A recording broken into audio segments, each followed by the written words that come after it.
Welcome to Comics Bazaar, the channel of comics commentary and arcana. This video features the X-Men vs. the Avengers, issue number 1 in a 4-issue limited series, cover dated April 1987. Now, this comic itself was on the stands in December 1986, along with Uncanny X-Men issue 216 and Avengers issue 278, in order to give you a sense of how this fits in with the parent titles of these particular two titanic teams of Marvels. And who were the head creative writers on those titles at the time? Well, on X-Men, of course, it was Chris Claremont, and over on Avengers, it was Roger Stern. So it was Stern's idea to have the two teams confront each other in this miniseries. Chris Claremont was contacted, of course, and he and Ann Nocenti, who was the editor on Uncanny X-Men at the time, agreed to a one-shot, but the one-shot was stretched out into a 4-issue miniseries, and basically Stern's idea was, his starting point was, the remains of asteroid M raining down on Earth, and how that would precipitate an encounter between the Avengers and the X-Men, because of course in Uncanny X-Men 200, Magneto was on trial at the World Court, but he managed to walk away from that and became leader of the X-Men and Professor Xavier's School for Gifted Youngsters, given that Professor X was taken into space by his betrothed, Lilandra, because he needed some help with his body, which was breaking down, and he could only get that help from Shi'ar medical technology. So, you know, it's Marvel continuity, it's convoluted in some respects and regards, but basically Stern had the idea that it couldn't possibly be the case that the master of magnetism, given his history, leader of the Brotherhood of Evil Mutants, all the terrible things he'd done, that in a world which also featured the Avengers and in which the Avengers operated, that they wouldn't be interested in the fact that Magneto was head of school with the X-Men, and that this that there would be some encounter, there would be some clash between the teams. And so, as I said, the starting point for that was the idea of having asteroid M raining down in fragments on Earth, and then a revelation in the final issue, or the climax of the miniseries, as regards what Magneto had been up to all along. And of course, this led to a conflict between the X office and between the Avengers office, and ultimately Roger Stern walked away from the 4th issue because his plot was nixed by Mark Gruenwald, and indeed he was fired by Mark Gruenwald from the main Avengers title itself on account of a disagreement regarding the leadership of the Avengers, whether it should be Monica Rambeau or Captain America. But we'll talk more about that in due course over the series of reviews I'm going to make of this mini-series. So the cover, well, who's the cover by? Well, it's by Marc Silvestri, inked by Joseph Rubinstein, and again, this was portentous because the work that Marc Silvestri did on this crossover, subsequent to working on the Conan comics, got the attention of Ann Nocenti, who herself showed the pages to Chris Claremont, and Chris Claremont basically exclaimed, get this artist on X-Men immediately, because X-Men was in need of a new regular artist after the departure of John Romita Jr., and so it was the case that Marc Silvestri would take over with issue 218, abandoning also the 4th issue of this miniseries in order to take the far, far better gig of the main X-Men title, for what would prove to be a seminal and legendary 4-issue run and collaboration with Claremont on that particular title. So this cover image itself, having said all of that, it's a nice design. We've got the circular sun there in the background. We've got members of the Avengers facing off against members of the X-Men. The matchups here are interesting. She-Hulk versus Rogue, that makes sense in terms of the two of them possessing super strength.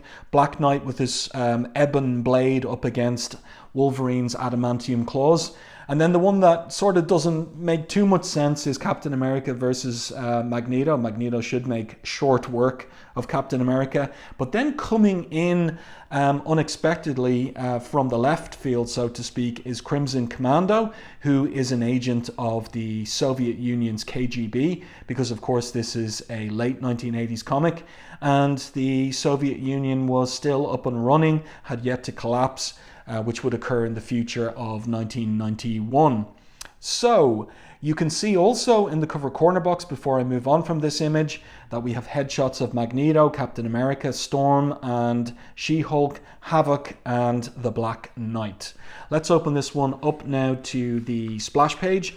There's 24 pages of story and art in this issue. You see the title there, Justice for All, and it kind of reveals Roger Stern's thinking that there was a question of justice in respect of Magneto. How could he get away with everything he'd ever done and not face a court of law and have to answer for his crimes? How could he be shuffled by Claremont into a position of redemption and reformation and heading up the School for Gifted Youngsters without having to pay a price? Here's the creative team up here. Roger Stern writer, Marc Silvestri penciler, Joseph Rubinstein inker, Joe Rosen on letters, and Christy Shield on colours. And you see too, we have the editors there from the Avengers office and the X office. And then of course, this is still the Jim Shooter era of editor-in-chief. So he's supervising the crossover carefully of these two popular teams. But of course, Uncanny X-Men is the top-selling title at Marvel in this era. So the splash page is interesting. We have the Avengers Quinjet there. We've got this character, Dr. Druid, a character I'm not familiar with, and it reminds me of the fact that in the 1980s there were some odd choices in terms of the makeup of the Avengers team. But of course we have Captain America. He has been a member of the Avengers since 1964, all the way back to issue number 4. And here he is dropping down in the parking lot of a strip mall in, where is it? It is Mansfield, Ohio, so the Midwest. And he says to the police officer, "You there? Who's in charge of security here?" And the police officer says, "I guess I am. So what's going on?" So you've got a Kmart there in the background. Interesting perspective here, where we've got an upshot here of Dr. Druid and Captain America touching down from the Quinjet. We've got Joseph Rubinstein using a screen tone on the underside of the Quinjet. There's little issues with the art here from Silvestri. He's 28 years old. He's got a couple of years behind him as a penciler at Marvel, but he is still mastering his craft. And you can see here that Dr. Druid, his right hand, which should be foreshortened going back into the distance, is pretty huge. It's almost as big as, if not bigger, than his left hand, which is coming towards us. And both hands are way too big in comparison to his little pin head there. So there's something off with the perspective, but we see other aspects of Silvestri's work that in particular he's renowned for, such as his work with drapery as well. And Joseph Rubinstein's inks show us how Silvestri does drapery in particular. So let's turn the page, and something to note as well is that Roger Stern in this era, he worked Marvel method, so he would have given to Silvestri maybe 5 to 6 pages of plot with some indicated key panels, maybe some key dialogue as well, and Silvestri turned that into 24 pages of art. And what I've noted by going through this issue is that Silvestri's layouts are anywhere between 5 and 7 panels per page.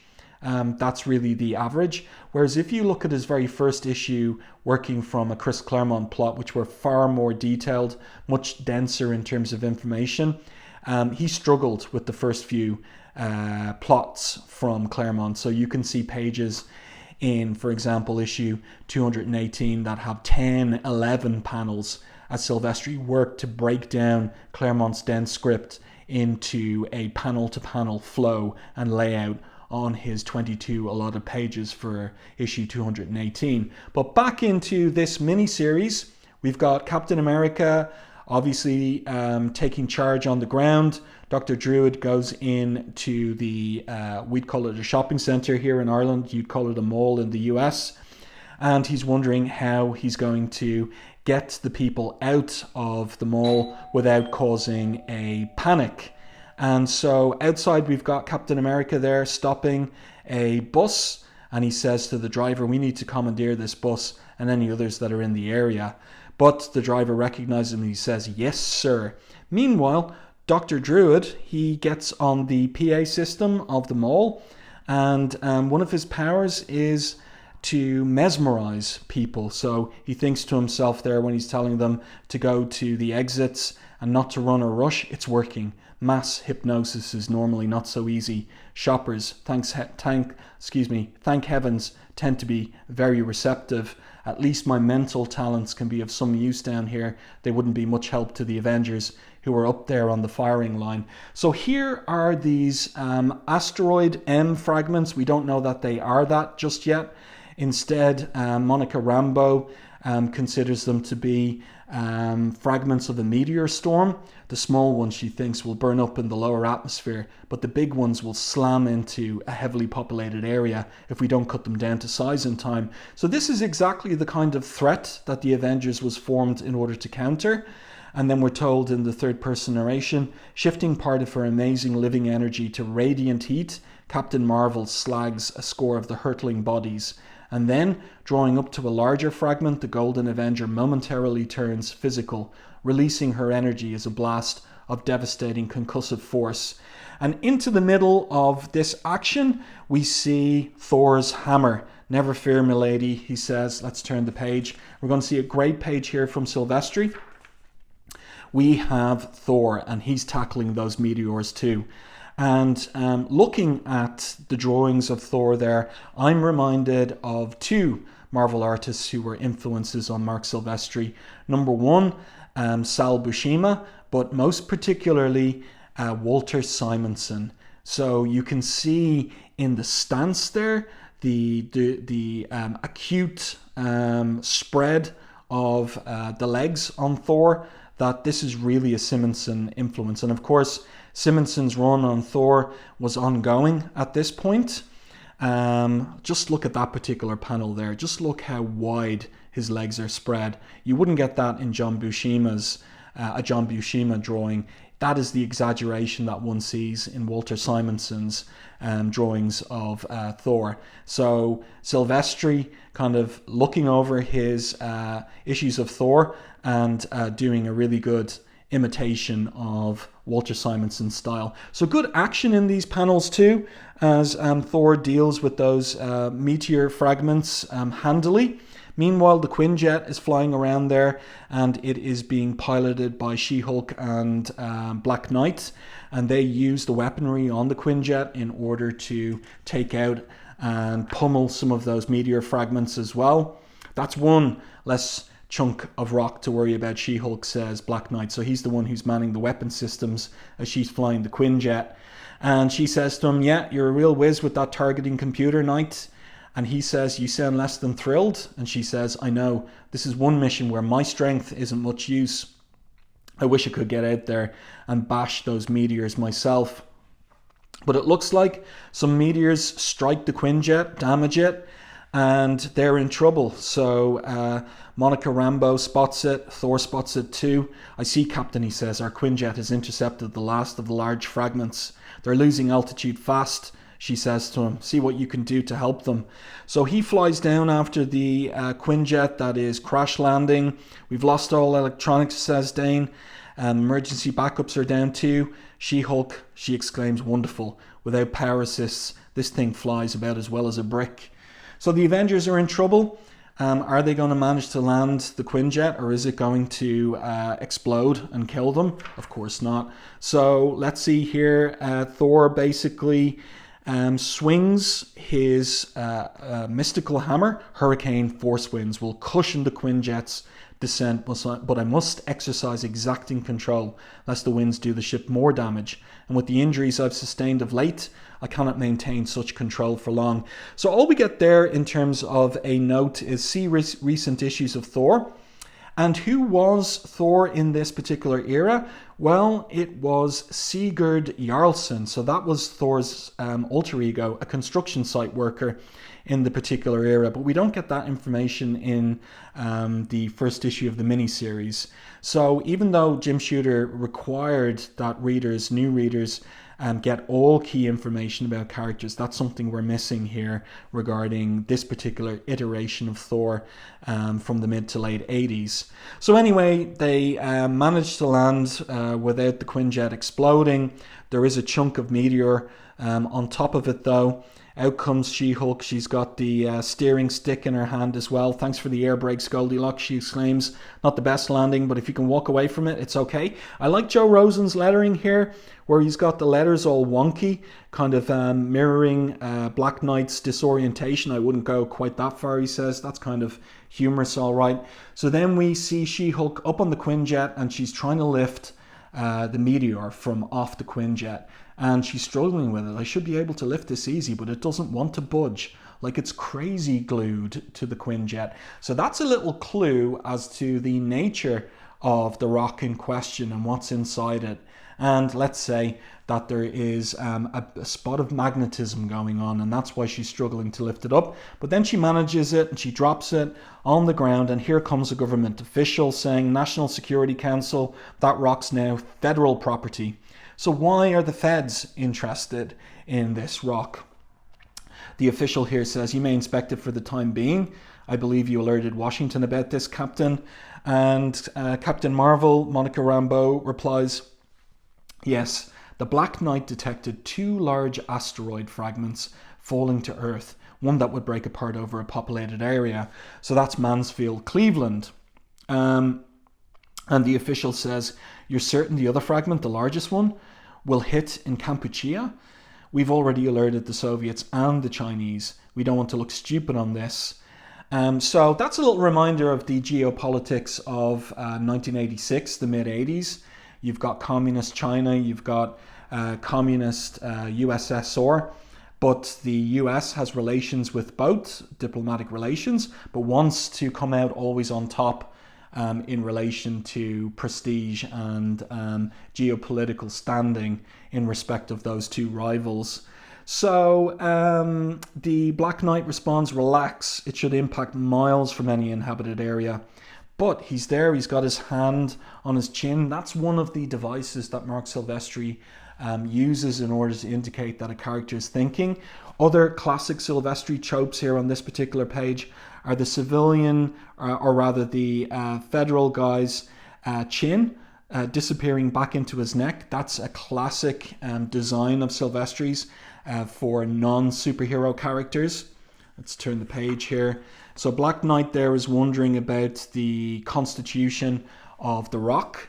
He says, it's unusually magnetic, watch. So he strikes a chunk off with his ebony sword, and the chunk hits the Quinjet, and then some of the rock comes away, and Captain America goes over and says, here's another riddle. There's something on this side that looks like tooled steel. So the rock attaches to the Quinjet, like, you know, there's a magnetic force bond, and the Fed comes over and he looks, then this must be, and of course he was about to say fragments of asteroid M, but he keeps quiet about that. Yes, oh yes, haha, he says, you've done our nation a great service, Avengers. I can't wait to tell our Russian friends about this. So the Avengers are baffled what's going on. You see Dr. Druid's cocked eyebrow there. That's another staple of Silvestri's style. By the way, just as I'm looking at the side profile of this federal national security guy, he looks a lot like Mark Grunwald. So I wouldn't put it past Marc Silvestri to be doing a caricature of Grunwald here. Whether that was on Roger Stern's instructions or not, I don't know. And then the scene shifts to the Soviet Union. A great rail yard's automatic switching system suddenly catastrophically malfunctions, causing one train to derail and sending another hurtling towards it. So this is the kind of thing that the Avengers would be involved in if it was happening in the US. Is there an equivalent super team for the USSR in the era? Yes, there is. But as the runaway train roars towards disaster, a burst of Ebon energy erupts in the rail yard, and from the energy burst leap 4 astounding super beings known as the Soviet super soldiers. So here they come, and first up is Vanguard. He stops the train here. He's like an equivalent of Thor. Using his hammer and sickle as a focus, Vanguard calls on his eerie mutant power to repel energy, sending the train's kinetic energy rippling back upon itself with less than ideal results.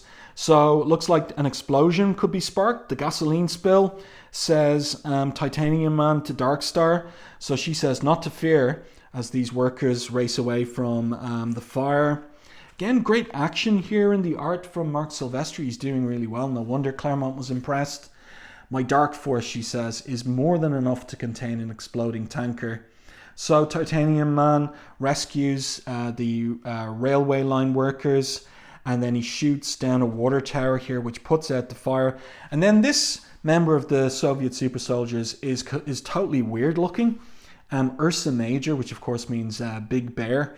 And he's there lifting up a carriage. These cars must be righted, he says. And then somebody comes in to offer him some assistance. And it's the Crimson, I said Crimson Commando in respect of the character on the cover. His name is the Crimson Dynamo. So he responds, I'm pleased you recognize my new armor comrade. But Big Bear responds, you are no comrade of ours. You're KGB. So this is interesting in the era. The Soviet super soldiers, they are not sympathetic to and not aligned with the KGB, you know, the security services of the USSR, but also involved in torture and political assassinations. So there's a moral divide between them and the Crimson Dynamo. Crimson Dynamo says, and it's all translated from the Russian, of course, because we have the device of the arrowed parenthesis. I may work for state security, he says, but still I... And then his attention is taken by the landing of the Titanium Man, but you were reported dead. So obviously this has something to do with Marvel continuity in the 80s. But look at this. This is real Jack Kirby stuff, but as rendered by Marc Silvestri, obviously. This character here emerges. He says, how reassuring to find that the KGB does not know everything. And Crimson Dynamo exclaims, Gremlin, yes, Dynamo, this new Titanium Man is my creation, as are the armor-piercing shells in this pistol. So there's a standoff here. We anticipated this disaster when my instruments detected an electromagnetic pulse in the upper stratosphere. What do you know of that, he asks. And Crimson Dynamo replies, I know that the pulse disrupted this rail yard's computerized systems and was caused by an asteroid fragment passing through Soviet airspace. But that fragment may also give us an opportunity to right a great wrong done to the motherland. So here comes the revelation. I'd hoped you would come here. Please forget our differences. I appeal to you as a citizen. Help me avenge the Soviet people. Sorry, we don't have the revelation just yet in terms of who did the great wrong to the motherland. So the Soviet super soldiers confer. Maybe it's a KGB trick. Vanguard is very skeptical. Look, he's doing that Marc Silvestri trope of stroking his chin. The same with this gremlin guy. Perhaps, he says, he's interested with his big egghead. Tell us more. So, interesting drawings here. I think that Silvestri is struggling with this Ursa Major character. He looks more goofy and cartoony. By the end of the issue, he does a better version of him. So we'll see Silvestri getting comfortable with these characters over the course of the issue. But here must be the pages that really caught Claremont's attention when Nocenti showed them to him. And that is, of course, of the X-Men. And as far as I know, this is the first time that Silvestri drew the X-Men. And you can see here from the very beginning, he's drawing all the characters very well on model and very consistent with what he would do in his 4 years on the Uncanny X-Men title. So the location is an isolated cove along the Atlantic shore. Mustn't be too far away from upstate New York and the Westchester location of Professor X's mansion, school for gifted youngsters, and many acres of domain. And there were 5 unique individuals taking a much needed rest. They are mutants, outcasts of society, feared and hated by the world at large. So remember, as I said earlier, what's on the stands in December 1986, except for Uncanny X-Men 216. So that's all in the aftermath of the Morlock and Mutant Massacre. And the X-Men team in that particular era, has 2 new additions. And that's Psylocke, and that is also Longshot. And they do not appear in this miniseries. But you know who does appear is Alex Summers, aka Havoc. But he didn't join the team until issues 219 and 220. So there is an inconsistency of continuity here in respect of what was going on in the Uncanny X-Men main title. And it's partly to do with the fact that Chris Claremont wasn't particularly delighted for there to be this miniseries. He wasn't involved in it, creatively speaking. And Nocenti was keeping an eye on things in order to ensure that there was some degree of consistency and in respect of continuity. But you can see that Roger Stern has some notes probably from the X-Office about Alex Summers going to be included in the team. But this would have been produced, like this issue would have been produced and the miniseries itself months before. Probably Stern, actually, now that I think about it, was working on this, came up with the idea around the time that Claremont was going through the Morlock Massacre and Mutant Massacre.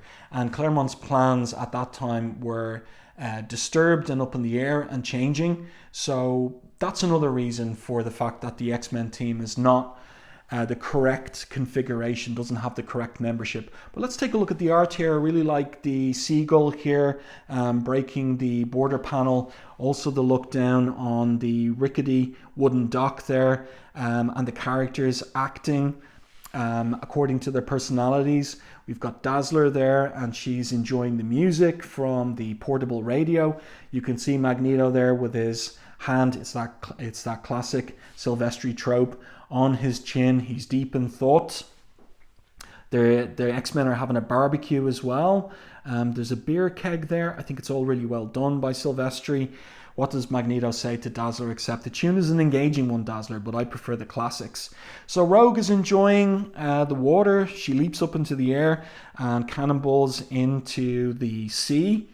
And she says, come on, Wolverine, you're going to sit there like a bump on an old log, or you're going to go swimming. So Wolverine's enjoying his beer. He says, nah, sun feels good, Rogue. I'll get wet later. But she splashes him when she cannonballs into the water. Rogue, don't do that again, he says. There's a sea fly buzzing around. I don't like being annoyed on holiday, he says. And then he extrudes one claw super quick and kills the fly that was buzzing around him by anyone or anything. It's a really nice sequence there by Silvestri, like the little mini DeLuca effect on Wolverine's moving arm there, as well as left arm, the foreshortening on it too. It's well done. And then the scene switches to Havoc. So he is walking along the beach and he's thinking about how, boy, this sure isn't the X-Men that Charles Xavier organized all those years ago. I still can't get over the way the others have accepted Magneto. Now, this is all into Roger Stern's thinking about the character of Magneto and the possibility of reformation and the skepticism regarding that. He was once the X-Men's greatest enemy. Now he's treated like some sort of senior advisor. To think that my brother Scott used to be the group leader, he'd feel out of place now. I feel out of place. I wish Scotty was here, or Lorna. Lord, I miss her, he says. So Lorna has been taken over. Lorna Dane, Polaris, has been taken over by Malice. And where is Scott? Well, he is leader of X Factor, but that's all unknown to Alex at this point in time.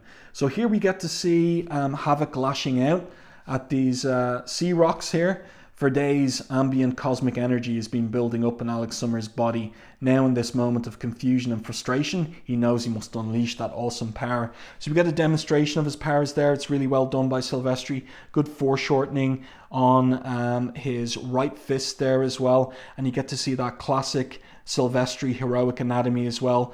The tapered thin waist and the huge shoulders there too. Really well done, as well as the jutting chin. That's another Silvestri staple. Let's turn the page here and continue with the story. So Dazzler asks Storm, was that thunderstorm? No, most definitely not, she says. It was more of an explosion. So that's them recognizing that something's up with Havoc. Wolverine says he's just letting off steam, nothing to worry about. Rogue is enjoying the water. Dazzler dives into the water with her, but then there is a news report. Disaster was averted in Ohio today when the Avengers ended the threat from space almost before it began. Thor was one of the many Avengers who lent a hand. So Storm, of course, recognizes Thor. He bends the Tempest to his will so easily. Once such power was mine. The wind, the rain, the lightning, all were mine to command. Would that my mutant power return. Then we might see which of us the elements better obeyed. So this, of course, is in the era when Storm has lost her powers since Uncanny X-Men 185 and 186. So Stern recognizing that and communicating that to the readers. And Magneto, he's listening to the news report. And experts at the Australian Science Institute, so the Southern Hemisphere, agree that a large asteroid fragment exhibiting unusual electromagnetic properties may already have impacted in Southeast Asia. So Magneto thinks, extraordinary, could it be? I thought it destroyed, but if a fragment of any size has survived, I must know. So here in his thoughts is the implication, we'll learn this later, but also from Roger Stern's original thinking for the miniseries, that Magneto set, basically, how will I put it, scuttled Asteroid M. He had its nuclear core reactor explode in order to destroy it and all of his secrets, so that he couldn't be held criminally accountable for the things he did as Magneto when his base was Asteroid M. So here he is, going to the Blackbird. Onboard computer analysis of telemetry from the Geosat orbital satellite system shows a better than 95% certainty the fragment would most certainly come down in Kampuchea. That could mean trouble. I'd best not involve the X-Men in this. They would only disapprove of me looking for something from my criminal past. And there again is the chin stroking acting that is a staple of Marc Silvestri's. But who's watching everything except for watchful Wolverine? And I really like this panel here and the fact that Stern let it be silent. We've got the silhouette cast by the brim of Wolverine's hat as he lights his cigarette. And he's watching everything and suspicious about Magneto. So the alarm goes on the Blackbird's warning siren. Storm, who's the leader, tells them to get moving. In they go into the cockpit of the Blackbird, and Wolverine is already suiting up in his brown and orange costume. Really like this image here of him pulling on the mask. And he says, in respect to the question of where's Magneto, gone. That's the problem. After he lit out of here, I checked and found what he'd run through the computer. It looks like part of Asteroid M has fallen to Earth. Smart Money says Magneto's gone to find it. So Rogue says, Asteroid M, Maggie's old orbital fortress? I thought it had been smashed to bits by Warlock coming to Earth in New Mutants number 21.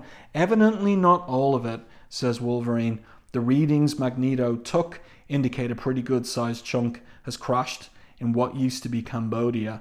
A piece big enough to maybe still be carrying some of his old equipment. That's reason to worry, asks Rogue. And Wolverine says, interesting choice here, borderless panel on the left-hand side of the panel. I think so. When he operated out of Asteroid M, Magneto was out to rule the world. If he got his hands on that kind of gear again, who knows what he might do with it. This is a nice page by Silvestri. Also like the image there of Wolverine pulling on his gloves. Let's turn the page, and the scene switches to the Avengers Hydro Base headquarters. And so they're all around the conference table here, and Captain America says regarding what's going on concerning this asteroid that hit, rained down on Cleveland. He says he's found out enough from his contacts to turn his stomach. My personal contacts in the intelligence community say that the NSC think the fragments which fell to Earth were part of an orbital base once used by Magneto. They've let the CIA share this discovery with the KGB, and they've leaked just enough information to the media to draw Magneto's attention. There's been a high-level decision in the Kremlin to terminate Magneto, and people in our government are helping to bait a trap. So Black Knight says, you're saying that US intelligence is playing footsie with the Soviets to plot an assassination? She-Hulk says, it's not beyond some agencies, Dane. There are far too many bureaus which operate outside the law, though I can understand the desire to be rid of a world-class menace like Magneto. So of course this is happening in the era of the Iran-Contra scandal, and that's the kind of real geopolitical background to this conversation that Roger Stern is bringing into the fictional Marvel universe, implicitly rather than explicitly. A few details here that are a little bit off in the art. Where are the ends of She-Hulk's legs there? They seem to be missing. And also Captain America himself seems to be missing his left leg there. But the blame for that should be laid at the feet, or rather the hands, the inking hands of Joseph Rubinstein, because that's the job of an inker, is to correct any mistakes in the pencils. But let's get back into the story. So what are they going to do? Are they going to get involved or not? Dr. Druid here says, I'm afraid I'm woefully ignorant of Magneto's record. I take it the rest of you have met the man.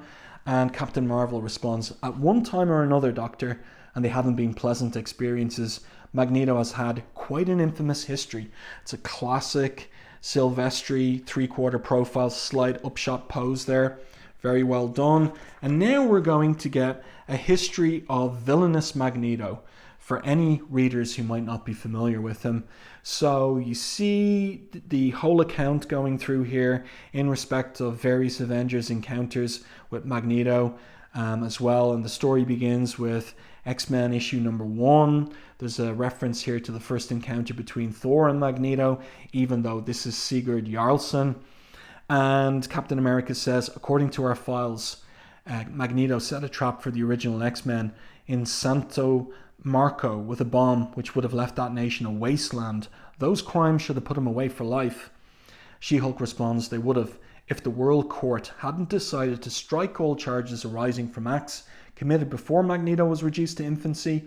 In the eyes of that court, he was reborn as a new man. So that was all in Uncanny X-Men 200.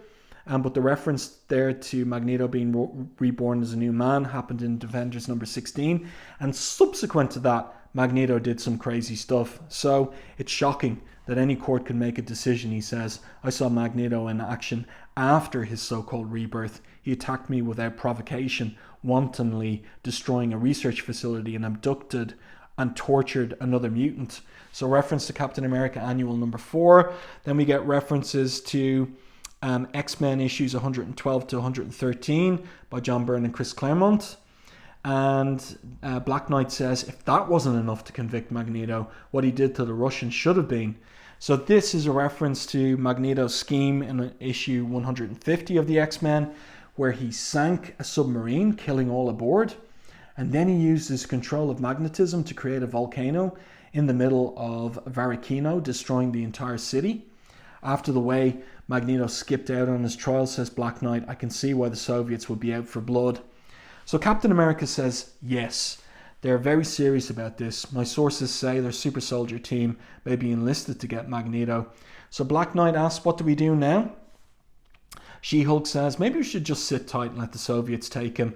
But Monica Rambeau is kind of like one of the most moral members of the team. No, that would be wrong, she exclaims. And with the whole world in the grip of anti-mutant hysteria, an assassination will make things worse. And of course, the other moral center of the team is Captain America. He says, I agree. The world was cheated out of bringing Adolf Hitler to justice. We mustn't be stopped from bringing Magneto to trial.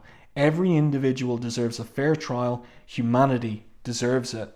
So this is the decision of the Avengers. This is the way that Roger Stern thinks they would think about Magneto. Now that they know where he is and where he's going, they're going to take him into custody and put him before the World Court for trial once again. And then the scene switches to Kampuchea. So that's where the other fragment of Asteroid M is coming down. And who's there already in costume except for Magneto? and he's thinking, I'm getting closer. I can feel the field effect emanating from the asteroid fragment less than 50 kilometers distant. A few more minutes and I'll have a more definite fix. If I can avoid any roving patrols of militiamen, I should be able to locate my target before nightfall. So of course, this is where we are is the fertile plain south of the Kulin Hills. The great temples of the ancient Khmer people slowly disintegrate under the onslaught of nature and changing ideologies.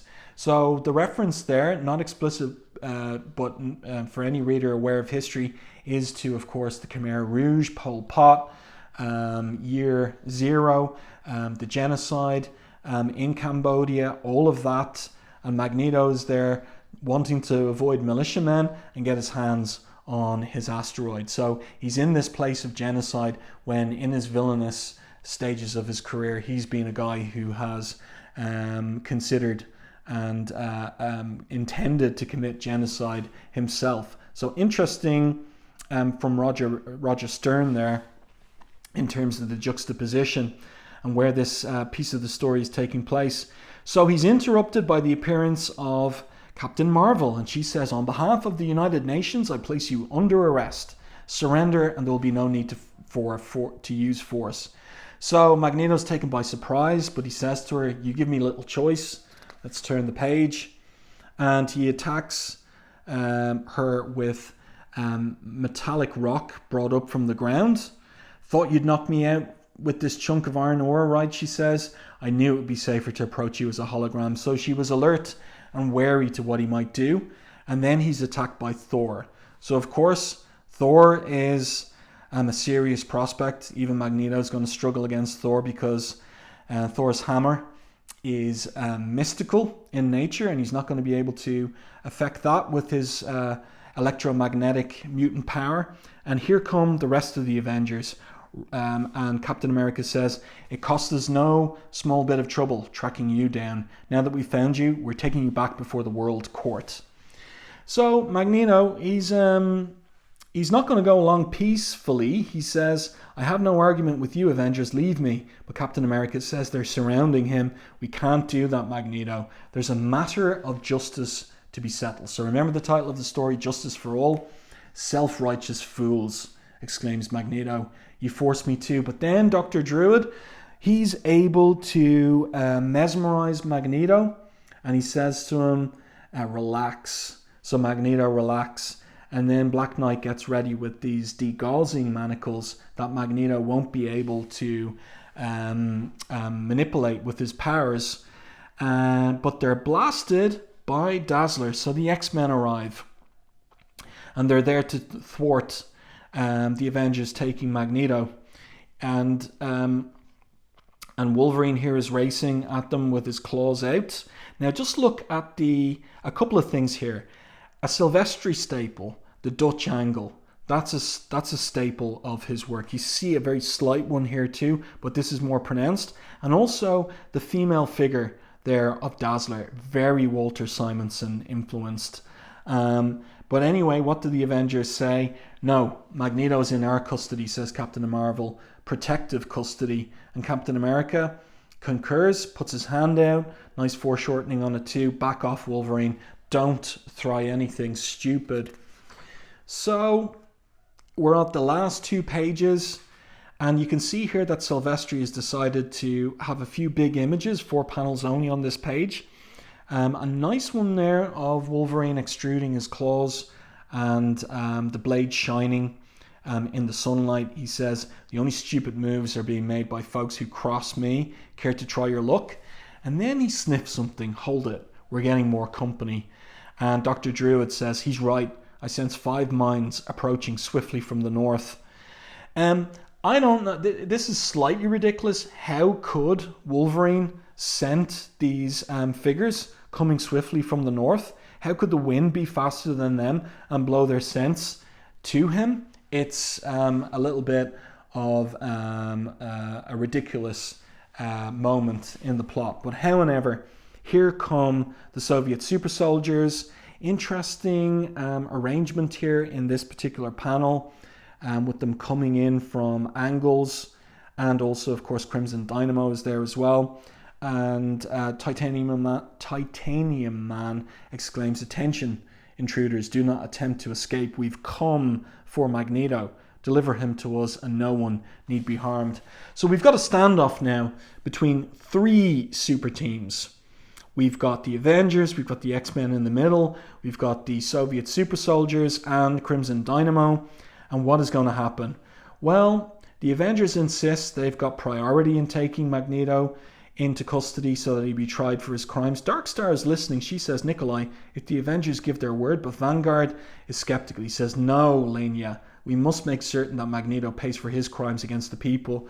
So he's a patriotic Russian, and so they're at odds with each other. Crimson Dynamo steps forward, "Turn Magneto over to us at once or we shall arrest you all for harbouring a mass murderer." "I don't like your tone, bub," says Wolverine. And She-Hulk walks in front of him saying, "Can it, Shorty, we'll handle this." And Who says off panel, "The woman moves to attack." Maybe Vanguard. "Retaliate, my friend." So he's ready there with his hammer and sickle. They're all powered up. And now we're all set for a huge rumble, a massive fight in issue number 2. "Justice for the people. Death to Magneto," exclaims Crimson Commando.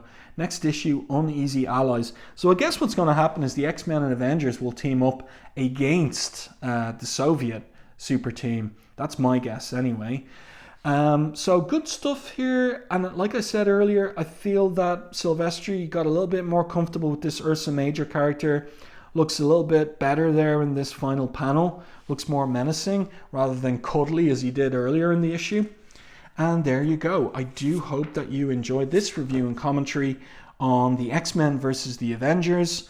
A mid-1980s encounter between the two super teams driven by an idea of Roger Stern's that would ultimately end in disaster for him and his moving from Marvel over to DC Comics for a career at DC, writing the likes of Superman and so on and so forth. But let me know your thoughts on this one. Art by 28-year-old Marc Silvestri, the work that gets him picked up to be the regular penciler on Uncanny X-Men, and subsequent to that Wolverine. Let me know your thoughts on his work too. So pretty there in terms of his style, but some deficiencies and some areas that I'm sure himself, if he was looking over this again, would be thinking he could have done a bit better. But it's all about the development of the artist, and it's always interesting to see artists develop and in their apprenticeship phase before they become full masters of the medium like Marc Silvestri is. So I do hope that you enjoyed my review and commentary. Please like and share the video. It really does help the channel. If you haven't done so already, subscribe to the channel and stay tuned for more content like this.